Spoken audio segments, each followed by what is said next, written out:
right, guys, Levi Trumbull here. Today we are going to be talking about a story that I have had on my back burner for some time now, and it is just an unbelievably graphic and disturbing situation for the state of Maryland. It's probably one of the most scandalous cases as it relates to the judiciary, and that is none other than the case of Caroline County Circuit Court Judge Jonathan Newell.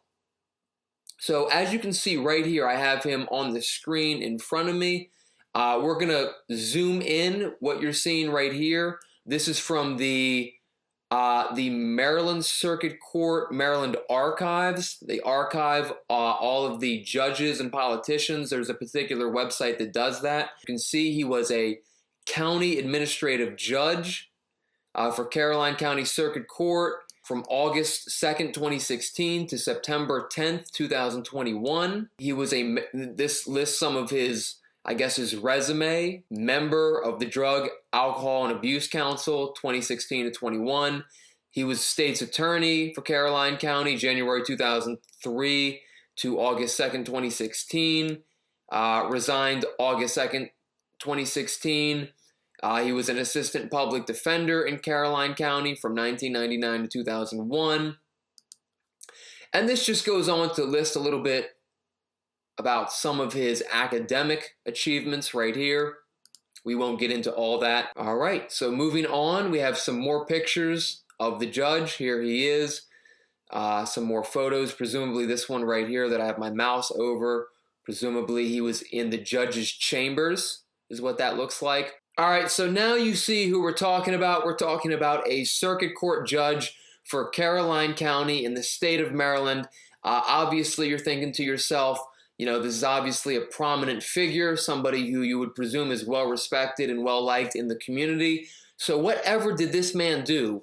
Well, we're about to answer that question because on September 9th, 2021, an indictment was filed against this man, and the accusations are truly disturbing. So as you can see right here, September 9th, 2021,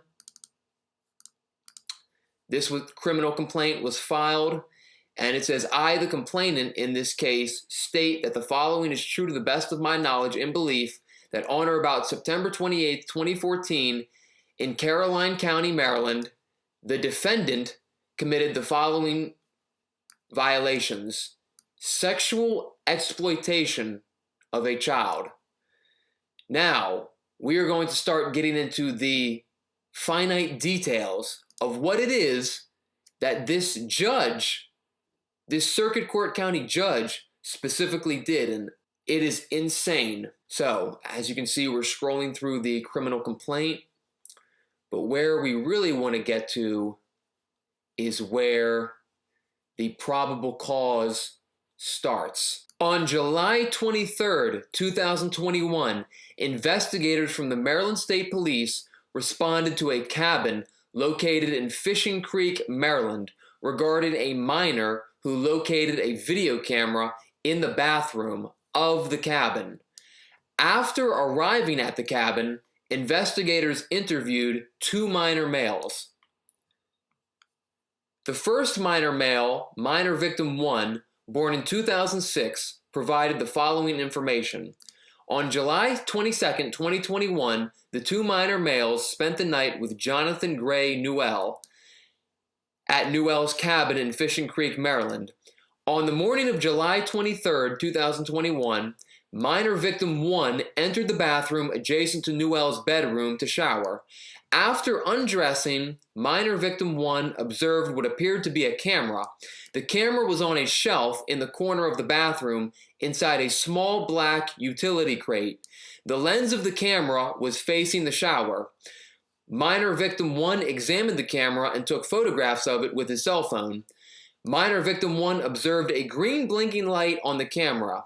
Minor victim 1 placed the camera back into its original position and exited the bathroom. Minor victim 1 then went to find minor victim 2, born in 2007, to tell him about the camera. Shortly after minor victim 1 exited the bathroom, minor victim 1 observed Newell enter the bathroom, then exit the bathroom carrying miscellaneous items, and then proceed directly to Newell's bedroom. Minor victim 1 and minor victim 2 then re-entered the bathroom so minor victim 1 could show minor victim 2 the camera. Once inside the bathroom, minor victim 1 observed that the camera was no longer in the bathroom. Following the above events, Newell, minor victim 1, and victim 2 left the cabin and went to Newell's boat. While on the boat, minor victim 1 and 2 used their cell phones to inform their parents about the camera in the bathroom. Their parents then contacted law enforcement. Minor victim 1 advised that another adult male and 4 minor males also stayed the night at the cabin. On July 23, 2021, when minor victim 1 woke up, the 5 males had already left the cabin. Investigators arrived at Newell's cabin on the same day. Newell was present when investigators arrived. Newell waived his Miranda rights and consented to an interview. Newell advised that the cabin had 10 members that had access to the cabin and that the members come and go. Newell advised that the members did not keep a log of the people who accessed the cabin.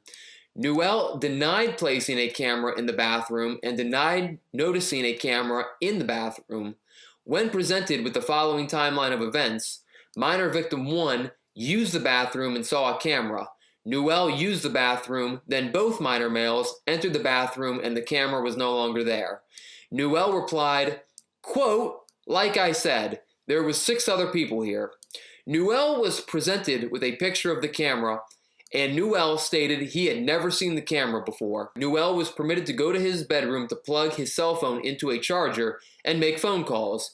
Newell plugged his phone into a phone charger that was plugged into the wall outlet directly next to the side of his bed. Newell sat on the bed at the head of the bed as he plugged his phone into the wall. While he was on his phone, investigators observed Newell reach under the bed with his right hand on more than one occasion. Each time Newell reached under the bed, an investigator walked around the bed to get a better view of Newell. When the investigator got to Newell, Newell would push the phone charger into the wall outlet. At the time, the investigator believed Newell was holding the charger into the wall due to the short length of the cord and poor electrical connection. As this conduct continued, the investigator noticed Newell reach directly under the bed below the outlet. Newell made these movements for a few seconds and then stretched his lower back by leaning forward. A few moments later, the investigator observed Newell's right hand closed in a fist. Newell was still talking on the phone, holding the phone with his left hand to his right ear. Shortly after, the investigator noticed Newell's right hand in a closed fist. Newell placed his right fist, to his mouth and covered the bottom of his phone and mouth and began talking quietly. A few moments later, the investigator heard a loud, distinguishable crunch sound from the area of Newell's mouth. Another minute or two, the investigator heard the same crunch again from Newell's mouth, followed by Newell immediately reaching for and drinking from a cup located on his dresser. Newell was asked to leave the bedroom and Newell ended his phone call. After Newell walked away from the bed, the investigator observed what appeared to be an object under the bed, similar to the picture of the camera taken by minor victim 1. The object, a black box, was sitting on top of a white blanket or a towel. Newell was with a second investigator in the living area. Newell asked the second investigator if he could obtain his cell phone charger from his bedroom. Newell walked into the bedroom and knelt down and removed a pair of shorts and a t-shirt from under the bed. Newell then removed a white blanket from under the bed, stood up, turned around, and produced a small black rectangular box to the second investigator. Newell advised the second investigator something similar to, "This is what you are looking for," and placed the box on top of the bedroom dresser. The box can be described as a black rectangular box with Zeta and Made in China inscribed on the back, with a slot for an SD card. and what appears to be a camera lens. The SD card slot was empty. The device appeared to be the same device minor victim 1 photographed in the bathroom earlier that morning. On July 24th, 2021, investigators escorted Newell to a nearby hospital with a warrant to obtain CT scans of his chest and abdomen/pelvis. The after-visit summary included the following: impression: 18mm linear, possibly metallic foreign object within the small bowel. Diagnosis: foreign body ingestion. To date, 7 additional males, all born between 2002 and 2007, have been interviewed by investigators regarding their relationship with Newell. Most of the males have known Newell for years, some since elementary school. Although one of the males is currently 18, all of the males described being at Newell's residence and/or cabin on at least one occasion. The males were minors when they were at Newell's residence and/or cabin. The males described showering at Newell's residence and/or cabin.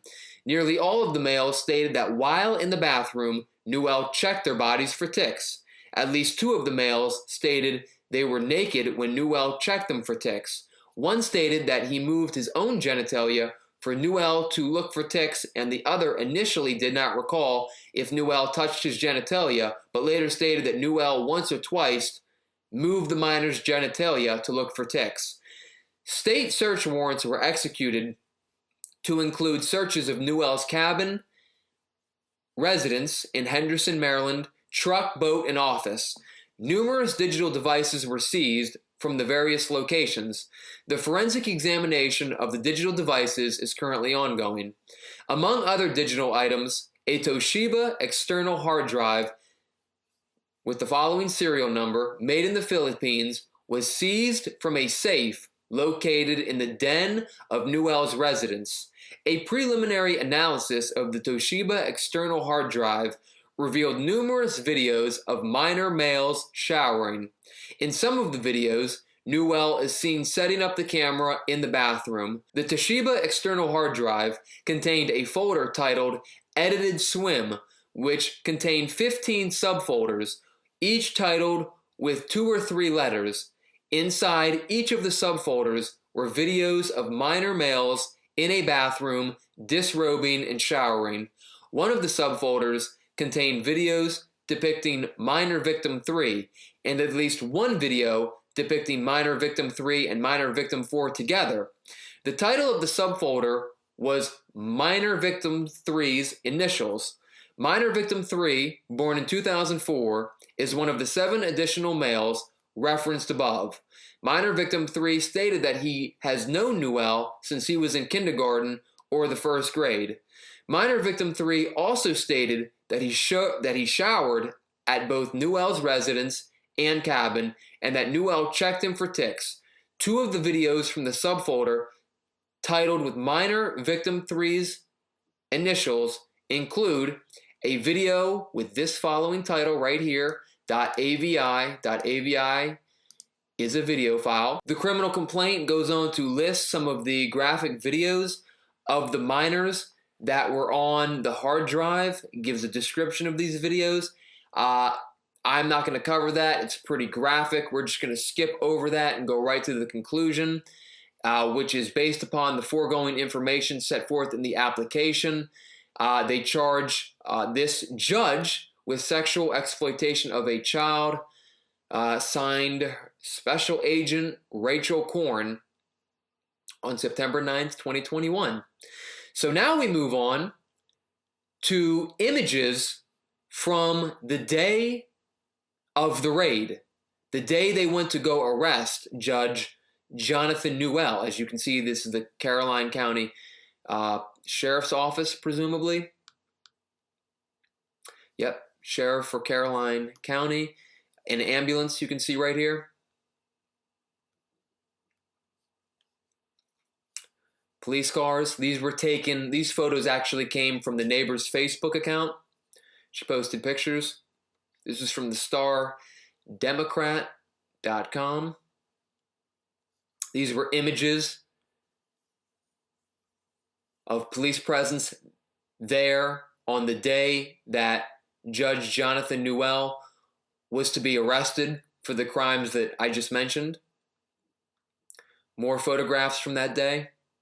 Police in tactical gear. You might be asking yourself, or maybe the thought didn't even come across your mind, why is an ambulance there when law enforcement came in to arrest Judge Jonathan Newell? When they had entered the home, they had discovered that the judge had killed himself, that he had somehow learned of this upcoming criminal complaint / indictment, and he had committed suicide. This is a newspaper article titled "Caroline County Circuit Judge Newell, Dead After Apparent Suicide, Faced Federal Complaint for Alleged Child Sexual Exploitation." The Daily Beast reports, a Maryland judge killed himself on Friday morning just as the feds showed up at his Henderson home to arrest him in a child sex abuse case. Caroline County Circuit Judge Jonathan Newell had been on leave of absence since July after becoming ensnared in an investigation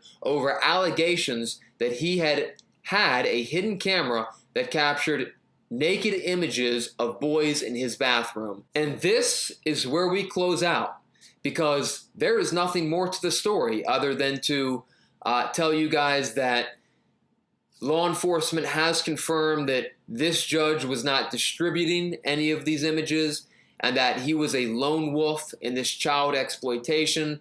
He was doing this for his own personal benefit, and there was no evidence to suggest that any of these images, any of this material ever found its way onto any third parties. You're looking at the face of a dead man.